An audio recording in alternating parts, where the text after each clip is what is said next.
So where the optional chaining is really helpful, let us see the real-time project example. Here I have created a user object which contains the name as Sai and address as none. In my project, I am trying to use the street from this address what I have created.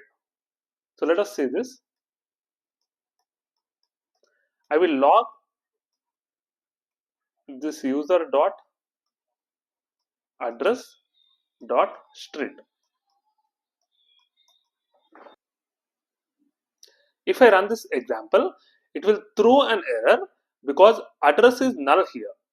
If I am trying to access the street from this address, it will throw a type error saying that street is not present in this null object. Then how can I resolve this error? This is by using optional chaining operator.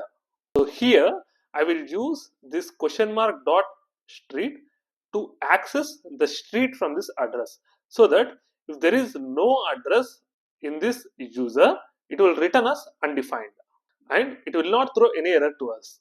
So this is where the optional chaining is really helpful for us.